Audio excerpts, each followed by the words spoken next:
निश्चित तौर पे जो जा रहा है भारतीय जनता पार्टी की तरफ, मुझे जो लग रहा है और ये क्लियर स्पष्ट है, प्रभु राम के नाम पे लोग वोट देने के लिए आगे हैं। सरकार पूरी तरीके से लोगों का धार्मिक तुष्टीकरण कर रही है। प्रभु श्री राम का काम है, राम को कोई ला नहीं सकता है, न उनका आदि है न उनका अंत है। इसके पहले 70 साल कांग्रेस की सरकार थी, मंदिर क्यों ना ना एक लाइन में जवाब दे दें, मैं मान जाऊंगा। मंदिर राजीव गांधी जी ने सर्वप्रथम वहाँ पे पूजा प्रारंभ कराया था, उसके पहले वहाँ पर पूजा पाठ भी नहीं होता था। अनुप्रिया पटेल इस बार कम से कम 2.5 लाख। चुनाव के समय इन्हें पुल का याद आया, चुनाव के पहले इनको पुल का याद ही नहीं आया। अनुप्रिया पटेल जी का यही कार्यालय है सामने, और यही ठेला लगा, इसके बगल में आप एक नाला है, उसको देखिए कितना गंदा है, वहाँ कितना प्रदूषण फैल रहा है। कि अनुप्रिया पटेल जी ने इधर 5 वर्ष में जो काम करवाया है, वो मंत्री जी की गुणगान गाए हैं। सदन में एक भाषण बता दें कि जो ब्राह्मणों के लिए बोली हो। मिर्जापुर जिले में अपना दल एस बहुजन समाज पार्टी और समाजवादी पार्टी ने अपने अपने उम्मीदवारों की घोषणा कर दी है। अपना दल एस से तीसरी बार सांसद बनने के लिए अनुप्रिया पटेल मैदान में है। समाजवादी पार्टी ने राजेंद्र एस बिंद को उम्मीदवार बनाया है और बहुजन समाज पार्टी ने ब्राह्मण यानी कि मनीष त्रिपाठी को उम्मीदवार बनाया है। मिर्जापुर जिले में प्रत्याशी जनता के बीच में जा रहे हैं, प्रचार प्रसार कर रहे हैं। ऐसे में हमारी भी टीम माहौल जानने के लिए मिर्जापुर जिले में पहुंची है। इस वक्त हम भरूना में मौजूद हैं। यहाँ पे हमारे साथ कुछ लोग हैं, हम बातचीत करके जानेंगे कि इस बार मिर्जापुर जिले में माहौल क्या है, किन मुद्दों को ध्यान में रख के जनता वोट देने वाली है। क्या नाम है आपका? जी नमस्कार, मेरा नाम प्रतीक पांडे है, मैं अधिवक्ता हूँ। और माहौल देखिए, माहौल तो सीधा और स्पष्ट है कि राम मंदिर बनने के बाद माहौल वैसे ही है। मिर्ज़ापुर से चूँकि अभी भारतीय जनता पार्टी और गठबंधन की तरफ से कोई प्रत्याशी क्लियर नहीं हुआ है, लेकिन लगभग ये जनता और जहाँ तक ये न्यूज़ के द्वारा जानकारी प्राप्त हो रही है हम लोगों की, अनुप्रिया पटेल ही प्रत्याशी रहेंगी यहाँ पे भारतीय जनता पार्टी और ये अपना दल के गठबंधन से।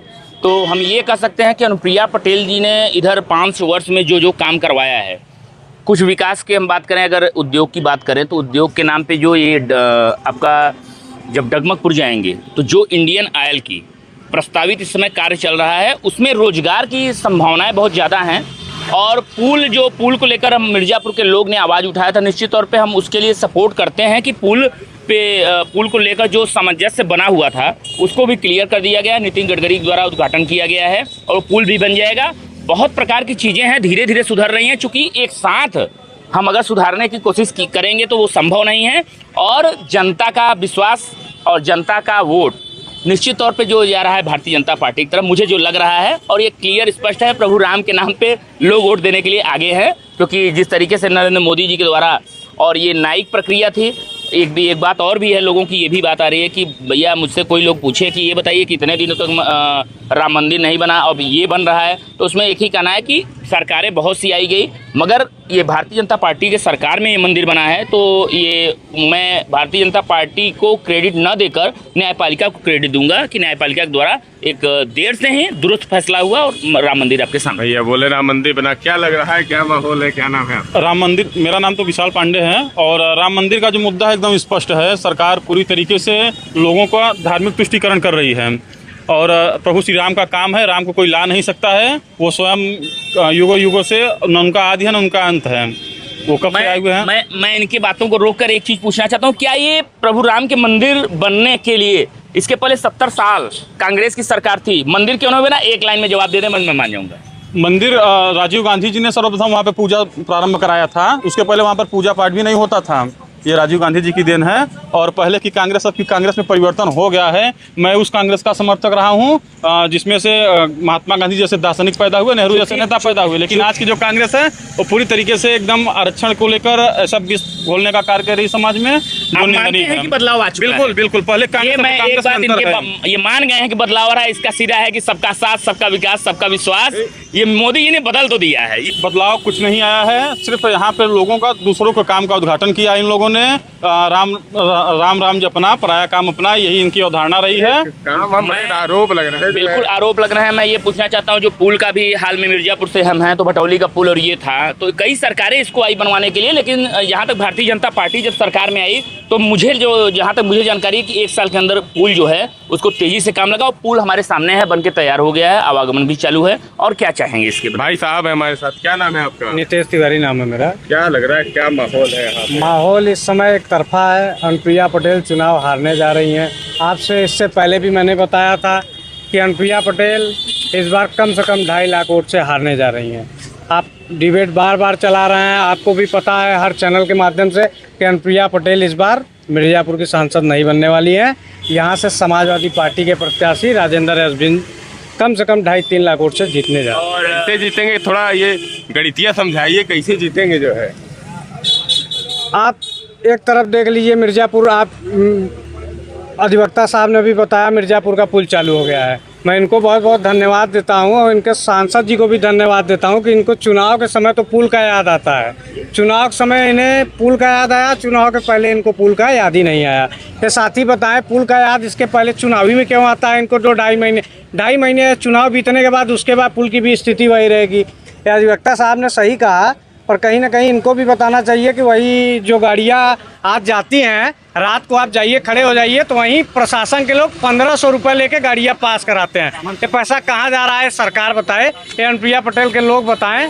मैं अधिवक्ता साथी से यही पूछना चाहता हूँ कि जो 1500 रुपये ले रहे हैं किस चीज़ का ले रहे हैं? जो ट्रक वाले जा रहे हैं उस 1500 रुपये लेके तब उनको उस पार भेज रहे हैं। भैया 2.5 लाख वोटों से हार रही है। 2.5 लाख वोटों से जीतेंगी, हम भी आप रहेंगे और सभी रहेंगे। देखें, क्योंकि हम लोग जो सोचते हैं वो होता नहीं है, क्योंकि हमारे आपके वोट से नहीं मतलब होता है। जो जाति समीकरण और बहुत सी चीज़ें अगर देखेंगे, क्योंकि यहाँ पे समानता ही नहीं है, चाहे जो कोई भी जात बिरादरी हो, एक प्रकार की समानता नहीं है। और यहाँ पे जिस प्रकार से उनकी जाति समीकरण है और लोगों का, चूंकि भारतीय जनता पार्टी और अपना दल मिलकर लड़ रही है चुनाव, तो निश्चित तौर पे हम कहेंगे उसका फायदा अनुप्रिया पटेल को हो रहा है। चूँकि हमारे भाई साहब बताए हैं कि 1500 रुपये लेकर छोड़ा जा रहा है, तो मैं आपको बता दूं कि वहाँ पे कैमरे की व्यवस्था कर दी गई है, पूरा ऑनलाइन है। अगर इनके पास रिकॉर्ड हो कि 1500 रुपया किसी से लिया गया है या उसको लेकर दिया गया है, तो ये प्रस्तुत करें, उस पर कार्रवाई मैं तुरंत करवाऊंगा। इसके लिए मुझे जो करना पड़ेगा मैं करवाऊंगा। इनकी बातें हैं, बाकी चुनाव बहुत दूर नहीं है, देखते हैं आएगा नतीजा सामने है। कह रहे हैं कि जो है कैसे जीतेंगे, 2.5 लाख वोटों का मामला जो है इनको समझ में नहीं आ रहा। इनका समीकरण इन्होंने बता दिया।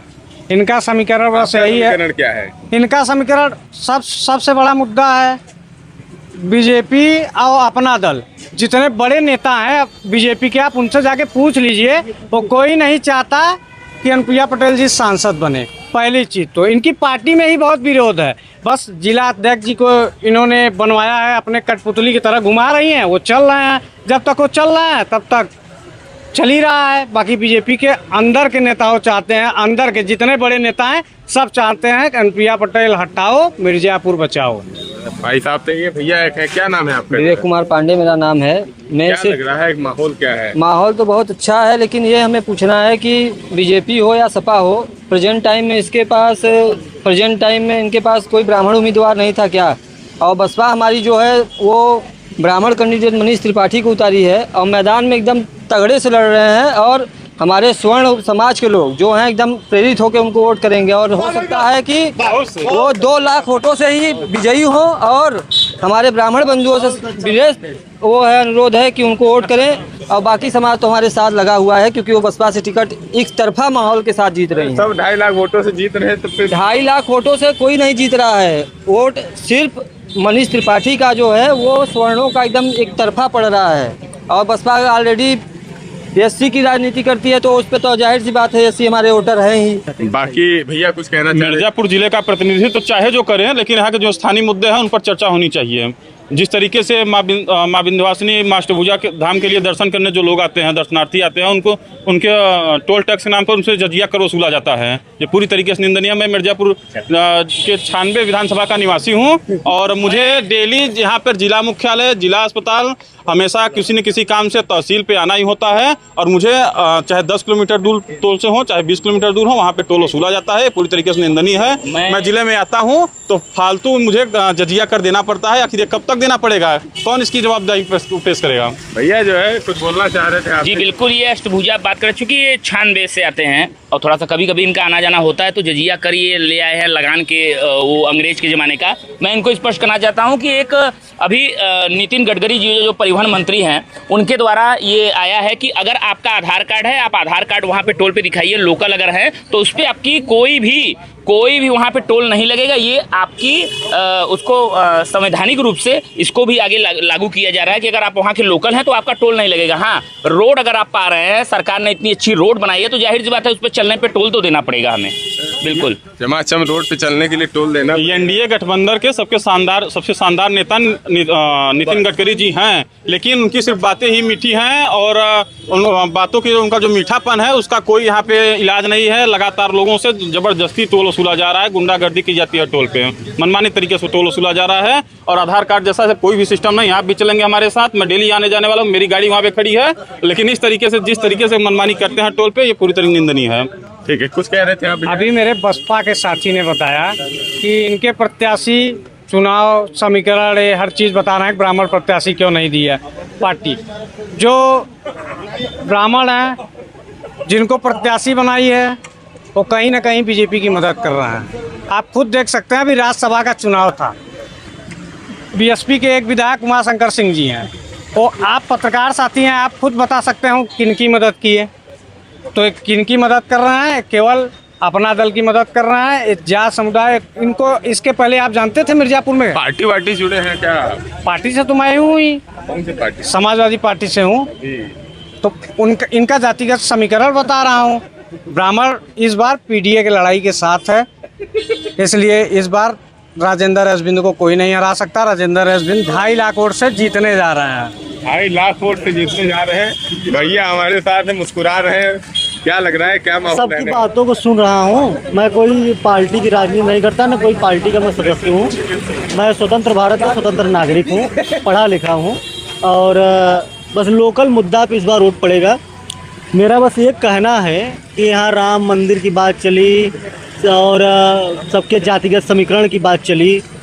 मैं पटेल, अनुप्रिया पटेल जी का यही कार्यालय है सामने और यही ठेला लगा, इसके बगल में आप एक नाला है, उसको देखिए कितना गंदा है, वहाँ कितना प्रदूषण फैल रहा है।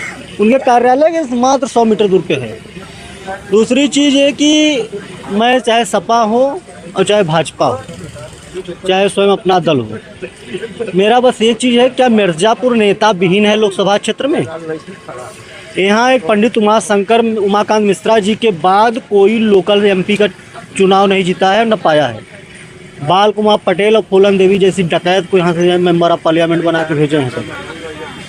हाँ, कि यहाँ के एमएलसी कौन है? बाहरी हैं। जिला पंचायत अध्यक्ष कौन है? बताइए, आप पत्रकार हैं। लेकिन यहाँ के लोकल नेताओं का आप शोषण कर रही है पार्टियाँ। केवल वोट देने के लिए हम लोग बने हैं, केवल वोट देने के लिए। इतना ये मंत्री जी की गुणगान गाए हैं, सदन में एक भाषण बता दें कि जो ब्राह्मणों के लिए बोली हो कि मैं अगले जात का ब्राह्मण ठाकुर के मैं नेता हूं, मैं उनके लिए बोल रही हूं। हमेशा दलित पिछड़े भारत के वो भी नागरिक हैं, नो डाउट, लेकिन आप पक्षपात तो आप ही फैला रही हैं। माहौल क्या रहेगा? माहौल क्या रहेगा? माहौल यहाँ बस मुद्दा विकास का रहेगा। रोड और जो बात कर रहे हैं, रोड नितिन गडकरी जी क्या है? इनका कुछ नहीं है, कुछ नहीं है।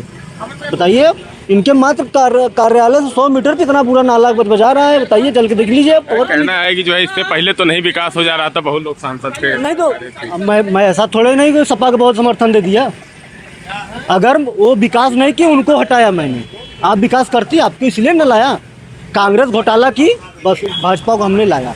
हम लोग भरे भारत वाले वोट दिए, प्रचंड बहुमत की सरकार बनी भाजपा की। अगर भाजपा भी वैसे ही काम करेगी तो उनके और इनके में अंतर क्या रह जाएगा? बताइए। मतलब जो है इतना मुद्दों पे चुनाव होगा। तो भरूना में हमारे साथ बातचीत करने के लिए कुछ लोग थे। हमने बातचीत करके मुद्दों को समझने की कोशिश की, यहाँ के माहौल को जानने की कोशिश की। ज़्यादातर लोगों का कहना था कि पूरा देश राममय हो गया है, राम की लहर चल रही है। एक भाई साहब ने कहा कि राममय तो हो गया है, लेकिन माँ विंध्यवासिनी धाम से थोड़ी पहले ही एक टोल टैक्स बनाया गया है जहाँ से जजिया कर वसूला जा रहा है। हालाँकि उनका ये भी कहना था कि इससे स्थानीय लोगों को भी राहत नहीं दिया जा रहा है, उनसे भी पैसे वसूले जा रहे हैं। फिलहाल एक भैया मिले जिन्होंने कहा कि मिर्ज़ापुर ज़िले में विकास का मुद्दा है, रोजगार का मुद्दा है, उस पर इस बार जनता ध्यान देकर वोट देने वाली है। कैमरा पर्सन प्रमोद तिवारी के साथ मुकेश पांडे की रिपोर्ट।